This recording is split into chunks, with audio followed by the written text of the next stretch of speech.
Nosso estudo sobre mordomia, nós falamos já sobre mordomia da igreja, mordomia do cuidado, mordomia das coisas, mordomia da família, mordomia do tempo e mordomia, mordomia do corpo também já temos já. Hoje a gente vai falar sobre um assunto que é parecido com mordomia das coisas, mas é parecido, mas não é igual. Mordomia dos bens materiais. E quando a gente falou mordomia das coisas, nós enfatizamos a relação do ser humano com a criação de Deus, com a natureza, com todos os recursos que Deus deu na natureza para o ser humano. Agora, quando a gente fala de mordomia dos bens, nós vamos estar falando daqueles recursos que você, na sua vida particular, tem. Você como indivíduo, né? As suas roupas, os móveis da sua casa, seu carro, a sua casa, a sua cama, seus sapatos, sua Bíblia, seus livros, os objetos materiais que você tem. Então, o que a Bíblia tem para nos ensinar do modo como nós devemos administrar os objetos materiais que estão na nossa mão? Lembrando que a doutrina da mordomia é uma consciência de que o verdadeiro dono de todas as coisas é Deus. Se alguma coisa está conosco, é Deus que está nos emprestando para nós administrarmos. Até para iniciar, a gente reforçar esse ponto que é o cerne, né, que é o parte principal da doutrina da mordomia, a gente pode ler lá em 1 Timóteo 6, o versículo 6 e o 7. Só para lembrar sempre, acho que toda aula sobre mordomia a gente tem que lembrar dessa verdade que está na Bíblia. Então, sobre o cerne da doutrina da mordomia, ainda aplicada mais sobre as coisas materiais que nós possuímos. O que você trouxe quando você veio? Nada. E quando você for embora desse mundo, o que você vai levar? Nada. Então, tendo isso em mente, qual será a maneira que nós vamos dar um fim útil às coisas que estão na nossa mão, né? As coisas materiais que estão na nossa mão? Porque eu não trouxe e eu não vou levar. Eu separei 5 pontos que a gente pode deduzir da Bíblia como a maneira como nós devemos tratar esses bens materiais que estão na nossa mão enquanto nós estamos nesse mundo. Primeiro ponto que a gente vai ver é que esses bens materiais não são motivo de honra. Não é motivo para a sua própria glória, não é para você ser glorificado por eles. O segundo, que eles não devem ser acumulados para fins egoístas e materialistas. Não é esse o objetivo de você ter bens materiais. Nem um motivo egoísta, nem algum motivo materialista. O terceiro, que eles devem ser obtidos de forma honesta. Deve ser obtido de uma forma justa, né? Não pode haver desonestidade, ilegalidade na forma que você obtém esses bens materiais nesta vida.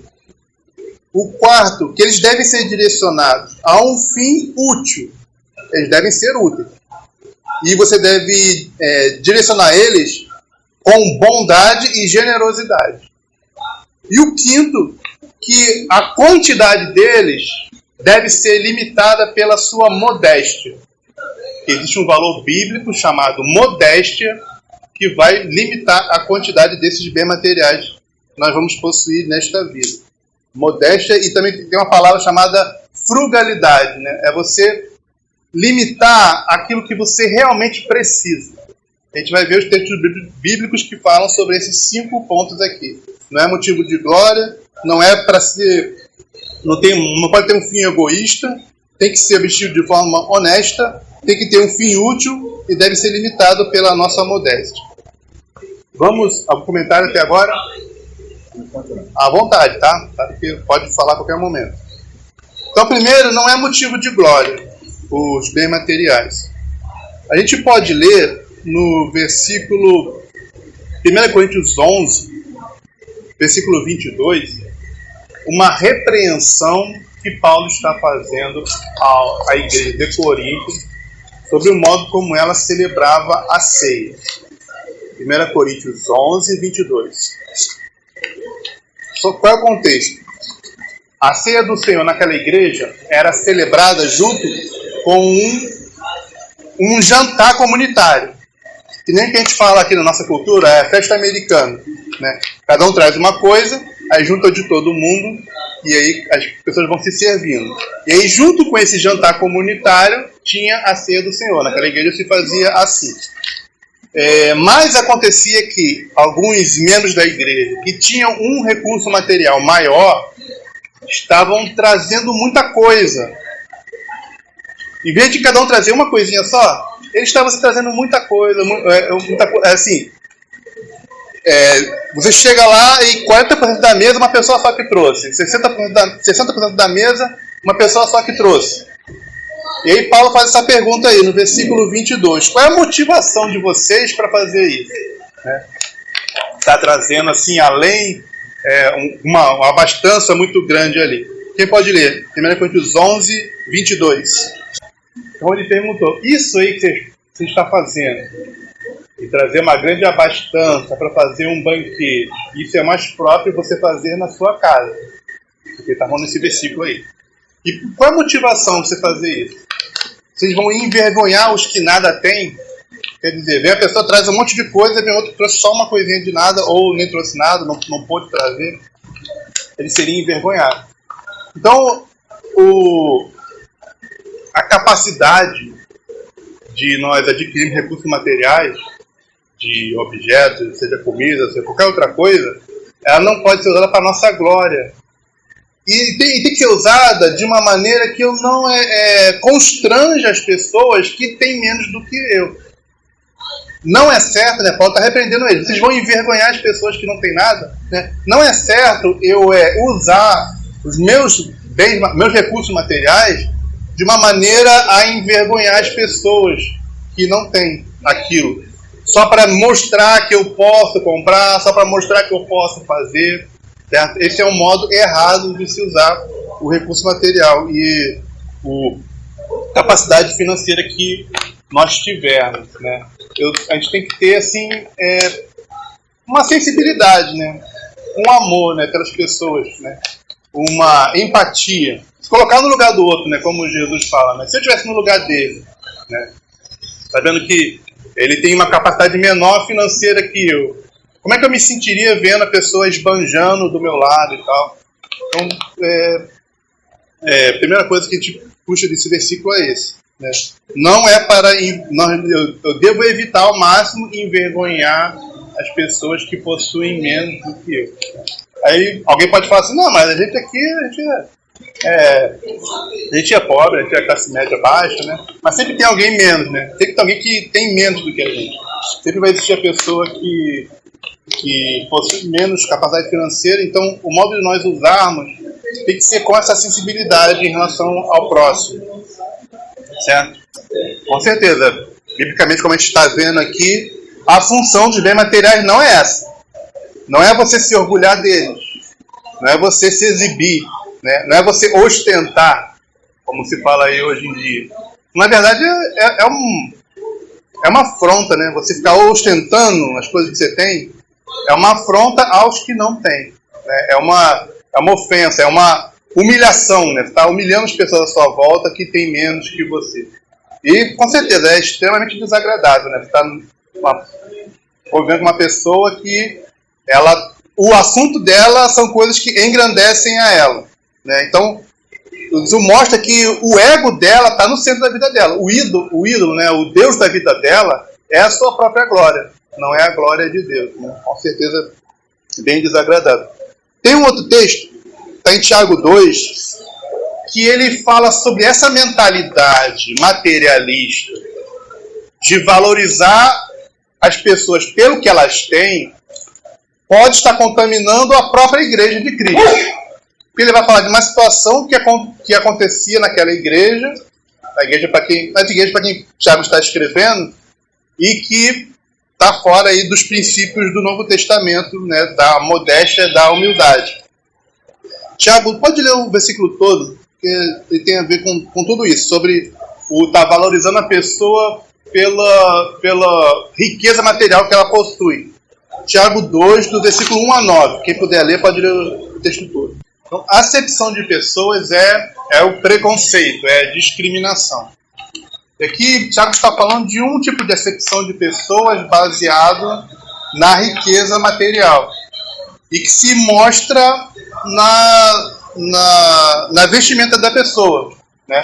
Você vê claramente se uma pessoa está bem vestida, cheia de joias, então você sente que aquela pessoa tem um poder aquisitivo maior. Ela está mostrando pelo menos isso, né, quanto às roupas.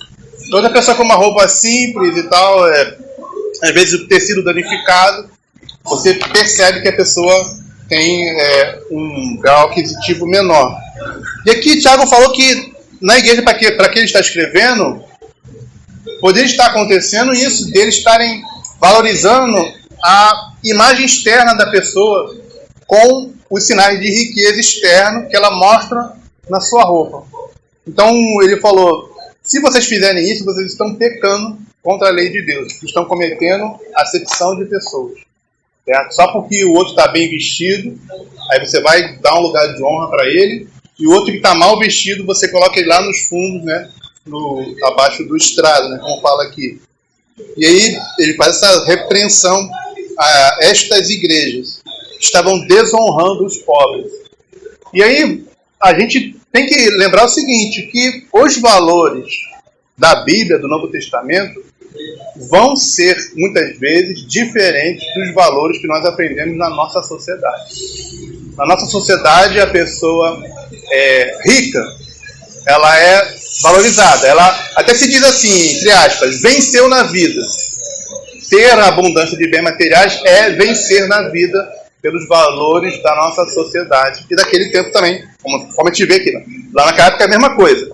Quem era rico era honrado, ele era admirado, era bem tratado, e as pessoas mais pobres eram maltratadas, desprezadas e humilhadas.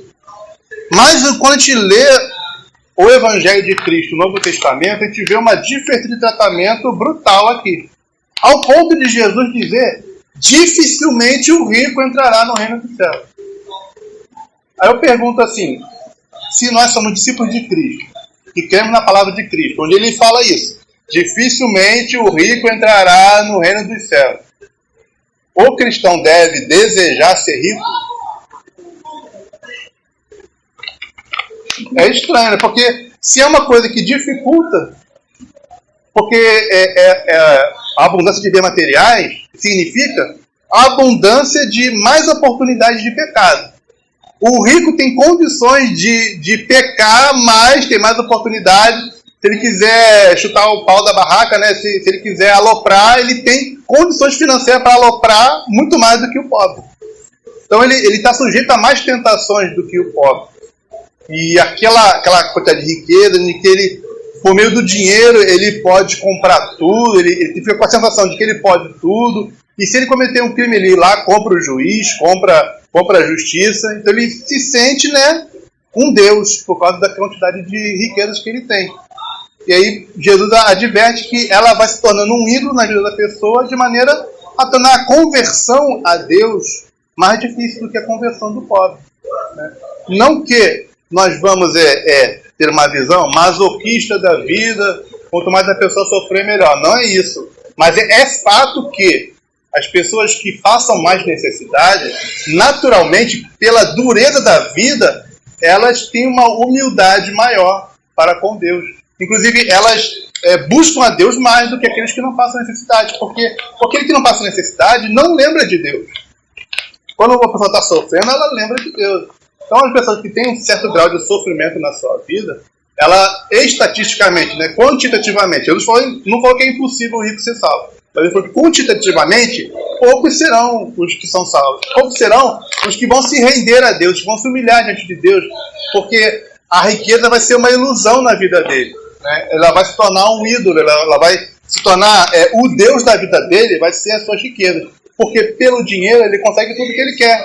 Então ele começa a achar que ele não precisa de Deus para nada. Né? Mas conforme a gente está lendo aqui, a verdade é, tudo aquilo que ele tem Ele pode ter tudo no mundo, pode ser o rei do mundo. Quando ele morrer, acabou. Quando ele morrer, ele vai estar na mesma situação, exatamente igual, mesma quantidade de bens materiais que o mendigo, morador de rua mais pobre do mundo vai ter. O mais rico do mundo e o mais pobre do mundo. Na hora da morte, tudo igual. Tudo igual diante de Deus. Sobre isso aí, essa questão do acúmulo. Né? O acúmulo de bens. Quando é que esse acúmulo se torna uma idolatria? É quando você acha que viver é isso. Você vive para isso.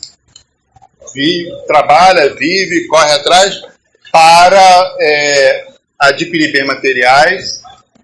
E quando você já tem, você começa a querer mais e mais e você não está satisfeito. Às vezes a pessoa, quando ela era mais simples, ela achava, quando eu tiver tal coisa, eu vou estar bem, eu vou descansar. Mas não, aquilo ali, conforme ela vai adquirindo, vai crescendo financeiramente, aquilo ali tem um poder de atração, de vício, em que a pessoa não está satisfeita.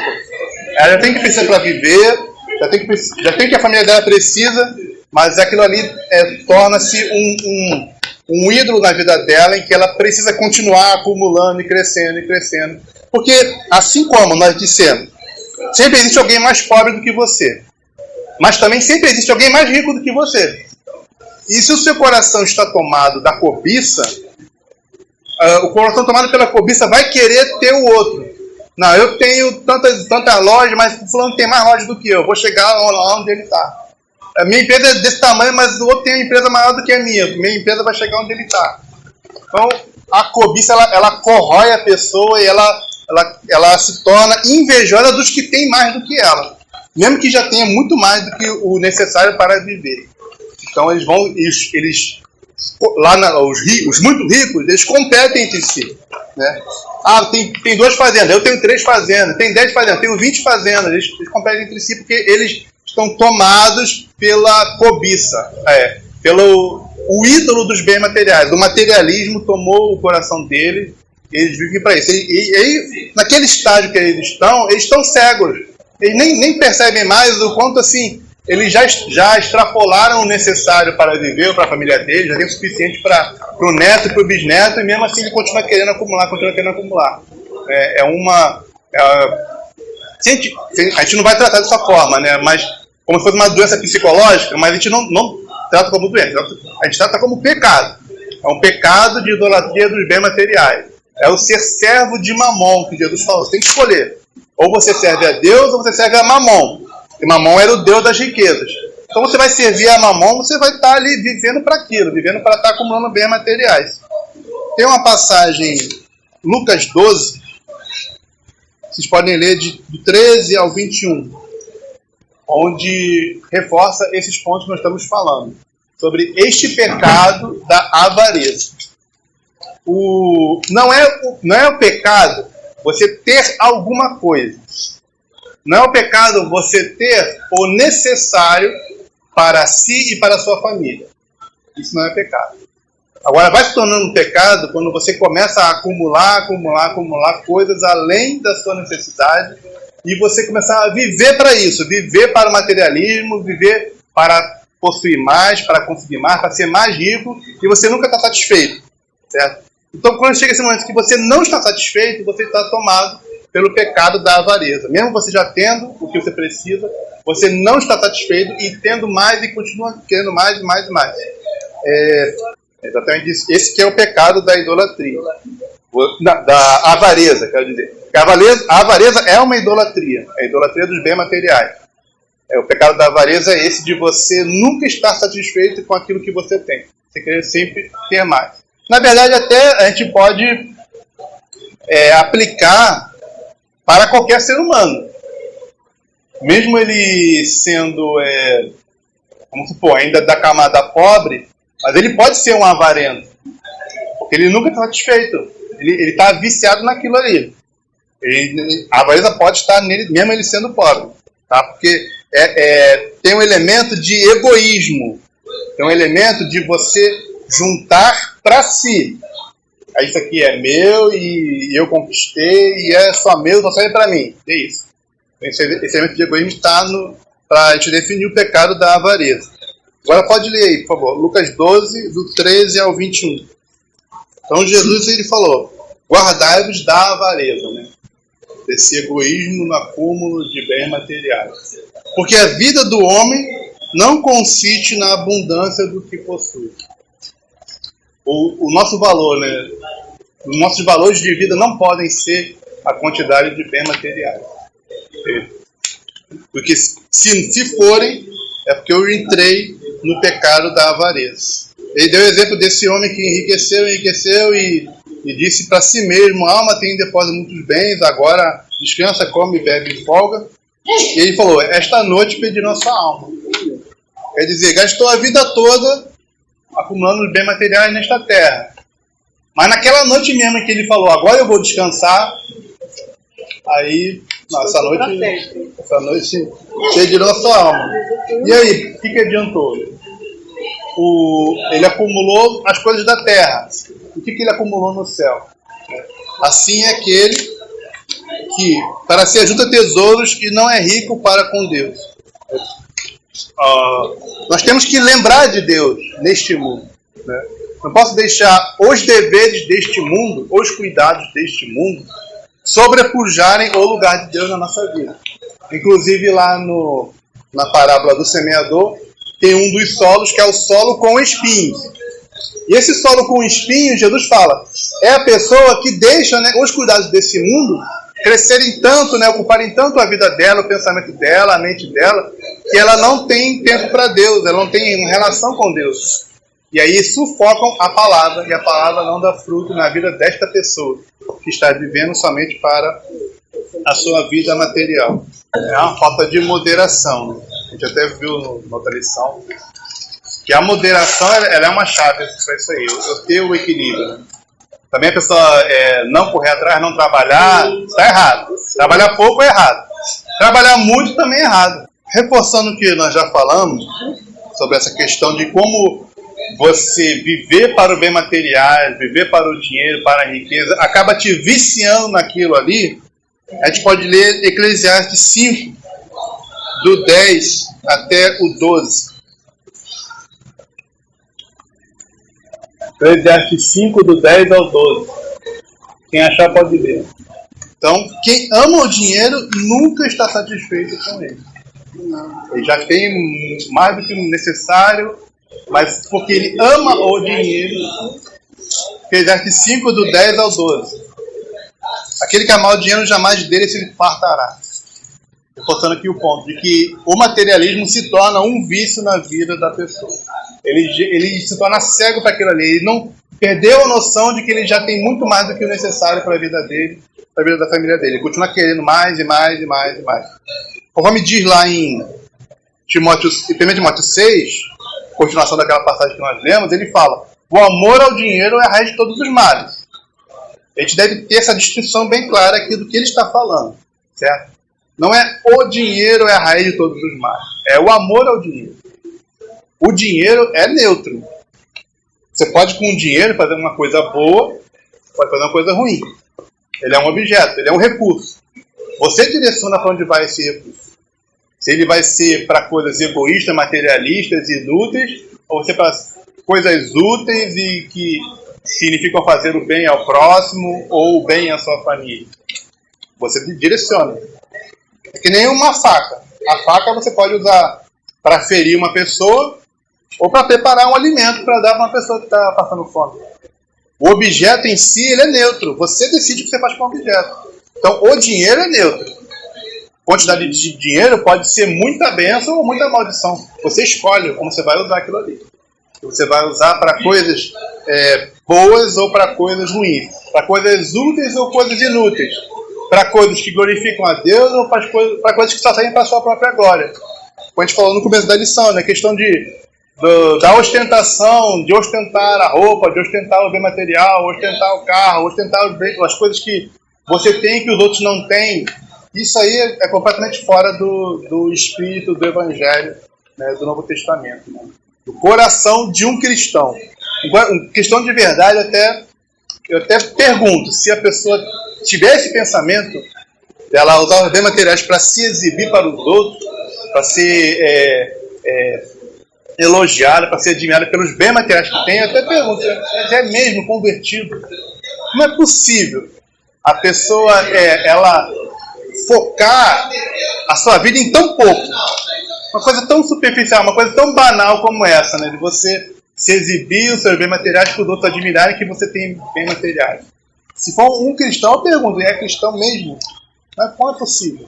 Eu acho estranho, acho difícil. A pessoa tem o coração de Jesus nela e ter essa vontade de estar se exibindo materialmente para os outros.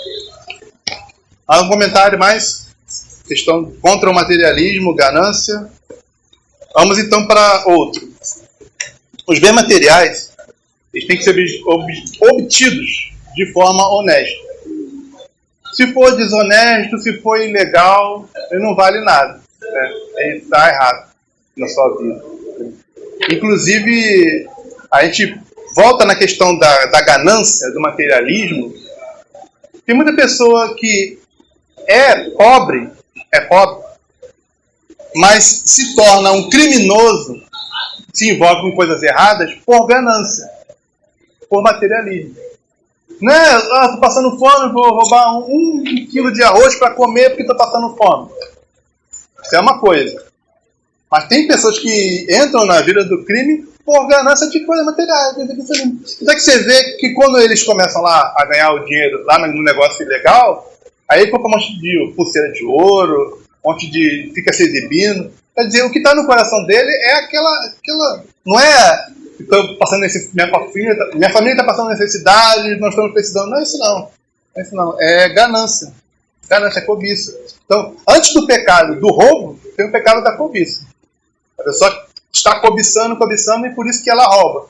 Né? Porque se fosse... se ele for honesto, se ele não tiver o coração cheio de cobiça, ele vai preferir mendigar. Prefere pedir dinheiro aos outros, vai preferir catar lixo na rua do que roubar. A pessoa honesta mesmo, ela pode estar totalmente quebrada financeiramente. Ela prefere pedir do que estar se envolvendo em coisas ilícitas, em coisas ilegais, ou estar roubando. Eu quero dizer o seguinte, que não justifica. A pessoa ser pobre não justifica ele entrar para o crime. Né? Se ele é pobre e ele é honesto, ele vai adquirir o que ele precisa de uma forma honesta. Né? Pedir não é errado, pedir não é crime. Né? Você expor a necessidade de outras pessoas que podem te ajudar não é errado. Receber ajuda não é errado, receber esmola não é errado. Então, está realmente numa situação extrema, ele vai infelizmente, ele vai precisar se humilhar e pedir. Mas roubar, se a pessoa é honesta, não vai roubar. Não vai roubar nem um centavo. Uma pessoa que tem um zelo de honestidade. É claro que nós entendemos que a tentação é maior. A pessoa passando necessidade, passando fome, ela tem uma tentação maior de roubar. A tentação existe. Mas não justifica o roubo. Né? Então, a pessoa está passando necessidade. Então, exatamente, de lá Tiago 1. Ali está a fonte de todos os pecados. Aliás, a cobiça é a raiz de todos os pecados. E aí você pergunta, então, tanto é assim a cobiça, que aquelas pessoas que já são ricas também roubam. O cara lá é um empresário, ele vai dar propina pro secretário lá de obras do município ou do estado para fechar o negócio com a empresa dele, passar por cima das outras empresas, e ele dá propina lá, ele está roubando, e ele já é rico. Mas é a cobiça que moveu ele. A cobiça move o pobre a roubar e move o rico a roubar, porque ele está cheio de cobiça, então não está satisfeito. E faz um esquema lá corrupto. Não tem essa pelo fato de ser rico, ele não vai ser tentado a roubar. Ele vai ser tentado a roubar porque a cobiça está dominando o coração dele. Então, ele nem vai parar para pensar se ele precisa daquilo. Né? Porque quando a pessoa está cheia da cobiça, ela não enxerga, ela se torna cega, né, para a realidade da vida dela. E o Evangelho, o Novo Testamento, ele tem esse poder de nos libertar disso. Nos libertar dessa cegueira materialista.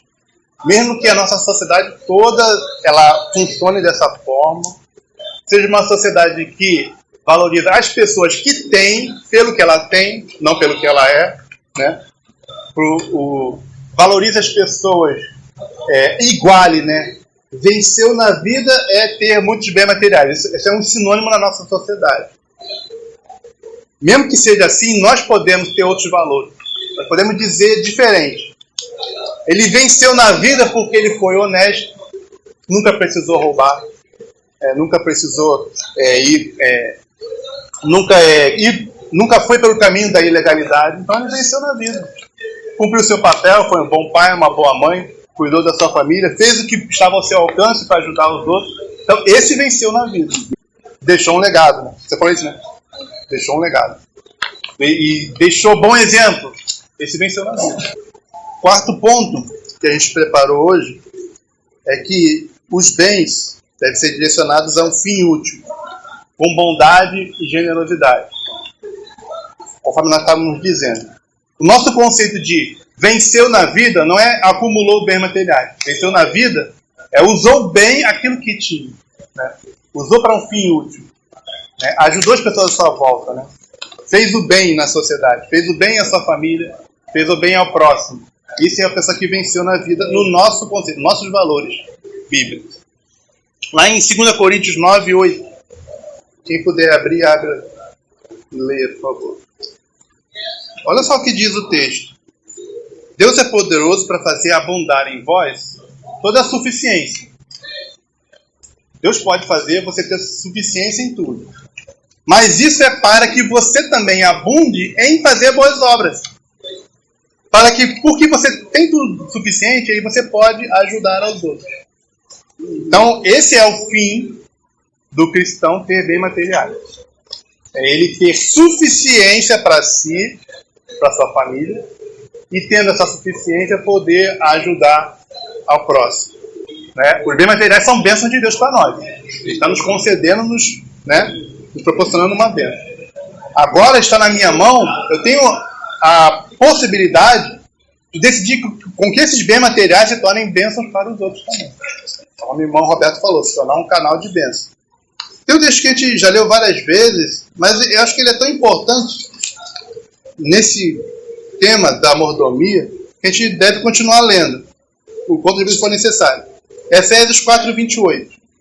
Já li na outra lição também sobre a ação social da igreja, eu li, mas acho que ele precisa estar bem fixado na nossa mente. Efésios 4, 28. Então, quando a gente pergunta assim, para que eu trabalho? Para que eu trabalho? Por que a gente trabalha nesse mundo? Porque a gente precisa adquirir recursos para viver. Certo? Mas é só isso? Não. Você trabalha, conforme esse versículo, Efésios 4, 28, para que tenha o que repartir com o que tiver necessidade. Então, olha só que diferença, né? Da visão materialista, egoísta, gananciosa, cobiçosa do mundo, de você trabalhar para adquirir bens, para ser seu, para você ficar acumulando, e você se exibir para os outros admirarem que você é rico, e você tirar onda com a cara dos outros, e milhares de pessoas que têm menos que você. Olha a diferença. O cristão, ele trabalha para que ele tenha o que repartir. Então, graças a Deus, não estou passando fome, tenho tudo necessário. Agora, esse pouquinho aqui que sobrou, eu vou procurar uma pessoa à minha volta que esteja precisando. Eu trabalho para ter o que repartir. Eu trabalho para fazer o bem ao próximo. É uma visão totalmente diferente, né? Da visão do mundo. Está se acumulando para se gloriar pela quantidade de bens que tem. Reforçando esse ponto. Lucas 3. Deixa eu ver aqui qual é o versículo exato. Lucas 3.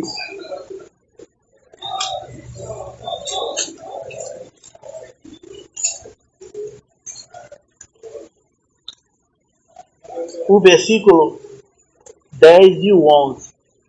Acho que pode até ao 14. Lucas 3, do versículo 10 ao 14. O primeiro ponto, ele fala o que nós devemos fazer, né?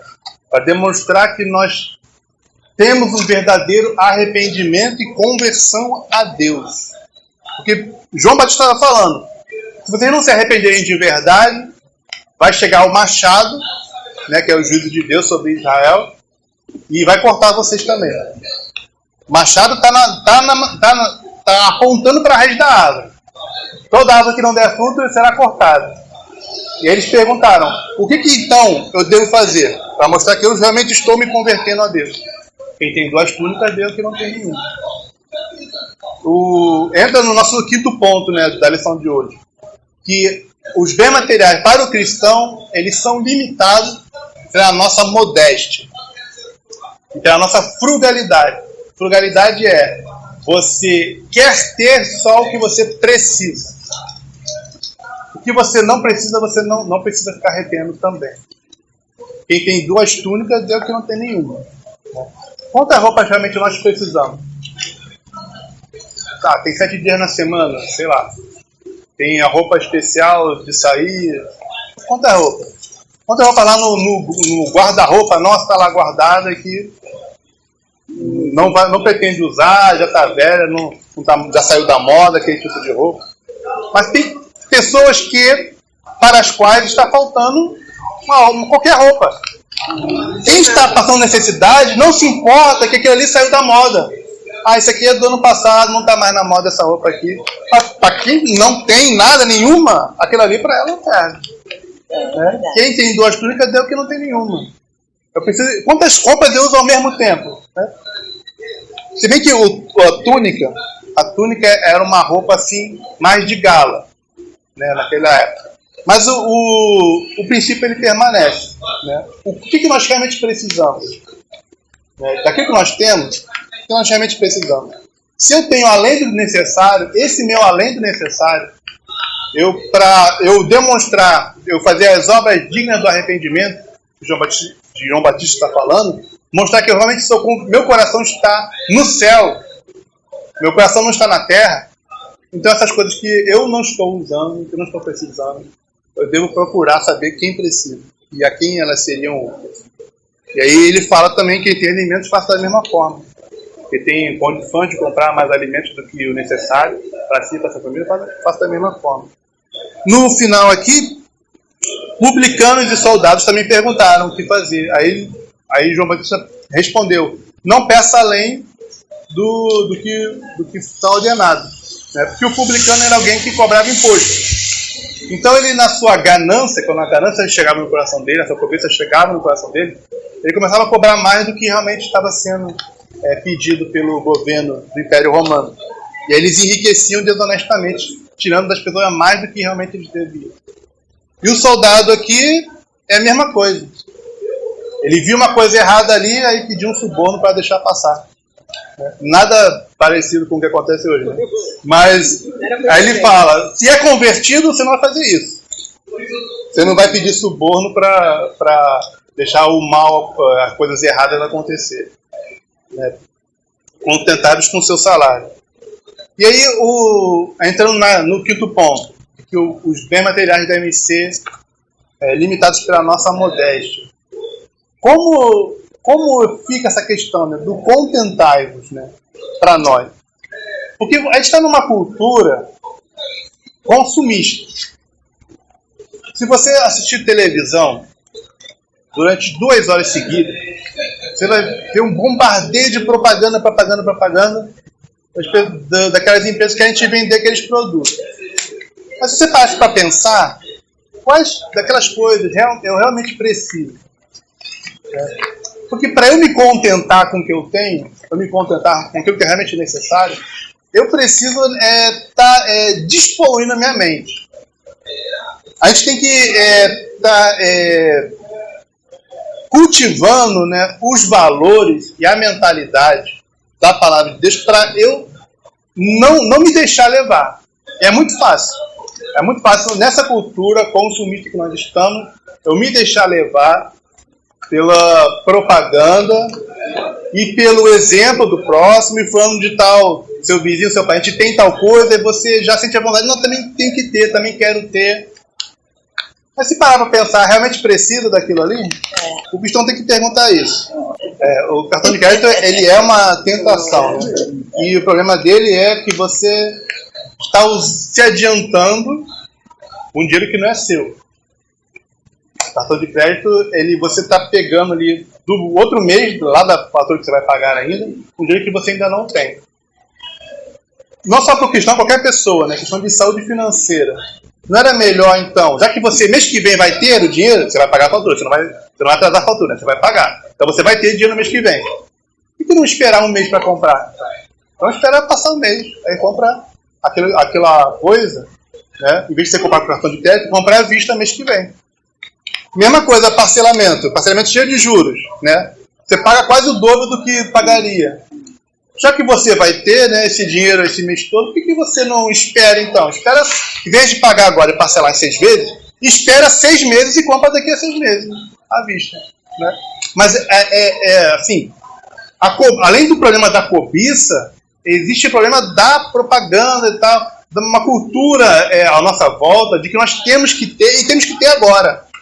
Então o cartão de crédito surge como um facilitador para você ter agora o que você não tem condição de consumir nesse momento. No meu entender, claro que eu não sou especialista em nada, mas no meu entender tinha que ser só para emergência. Tipo assim, tá precisando de um remédio agora, aí tá, aí você usa. Precisou levar no médico, aí pagou o médico particular e tal, tudo bem. Emergência, para isso que serve o cartão de crédito. Então, porque você está precisando de uma coisa urgente, por isso você pegou o dinheiro lá do mês seguinte. Agora, para coisas que não são urgentes, realmente nós deveríamos exercitar a nossa paciência e esperar o outro mês e comprar, né, à vista. Agora, isso aí é tanto literalmente um vício de comprar, porque é igual às drogas que as pessoas usam. Porque a pessoa fica na vontade de usar aquela droga e tem aquela sensação que a droga traz naquele momento. E aí dura alguns minutos aquela sensação. Aí acabou a sensação. Ela está lá se viciando, destruindo a vida dela por uma sensação que dura alguns minutos. A mesma coisa o materialismo ele faz, você ter o vício de comprar. E aí quando você compra, traz para casa, comprei, é meu e tal. Aquela alegriazinha de que comprou. Daqui a pouco a sensação de que aquela alegria ela se esvai. Igual um vício em qualquer droga. E aí acaba essa alegria, essa satisfação de que comprou, ele sente um vazio e tem que comprar mais, comprar de novo. 1 Timóteo 6, 17 a 19, eu queria fazer só um adendo. Só para a gente também não distorcer as coisas que nós estamos falando aqui.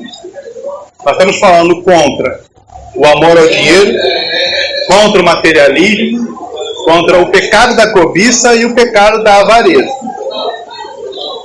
Nós estamos falando contra a existência do dinheiro, a posse do dinheiro e a posse de bens materiais. 1 Timóteo 6, versículos 17 a 19. Quem achar pode ler aí. O que acontece? Paulo está dando para Timóteo instruções para ele dar para os irmãos da igreja em que Timóteo é pastor. E aí ele fala para os ricos deste mundo. Ou seja, havia pessoas na igreja que Timóteo pastoreava que tinham uma certa condição financeira boa. Eram ricos deste mundo. Mas aqui ele não fala que esses ricos deste mundo, que eram membros da igreja de Timóteo, tinham a obrigação de se desfazer de tudo e vender tudo que tinham e dar aos pobres. Ele não fala isso. E ele fala, sejam generosos, sejam comunicados. Por que ele fala isso? Até às vezes, parece até que há uma contradição entre algumas coisas que Jesus falou e que Paulo falou. Que Jesus falou para o jovem rico vender tudo e dar aos pobres. Tem um tesouro no céu. Para ter um tesouro no céu. Isso é verdade. Se ele tivesse, ele teria um tesouro no céu. Mas Paulo fala para Timóteo dizer aos ricos da igreja dele que não fala para eles se desfazerem de tudo, mas serem generosos. O que eu entendo dessa aparente contradição é que aquele jovem rico, Jesus estava chamando para ser um missionário junto com Jesus. Ser um missionário junto com os apóstolos. Era um chamado à conversão e um chamado para ser missionário. Aí sim. Porque aqueles apóstolos, eles falam assim, nós vendemos, tiramos tudo, demos tudo aos pobres e estamos vivendo só pela fé. Amém. Então existe esse modo de vida cristão, de você viver pela fé, para você viver para o reino de Deus. Existe um modo de vida normal, do cristão normal, que não vai ser um missionário que vai viver pela fé. Mas o que acontece? O cristão com bens materiais, ele tem uma grande oportunidade. Porque se você tem poucos bens materiais, você pode fazer o bem, e seu bem é limitado pela quantidade que você tem. Mas com mais bem materiais, você pode ajudar mais pessoas e fazer bem a mais pessoas. Então, o problema não é o quanto ele tem, nem o tamanho da renda dele, mas o que ele faz com ela. E aí a lição, então, o resumo da lição é pedir a Deus a sabedoria para usar bem o recurso que Ele nos dá, seja ele pouco ou muito. Aí sempre que a gente pode dar assim, uma dica prática, né? Eu queria dar uma dica prática também.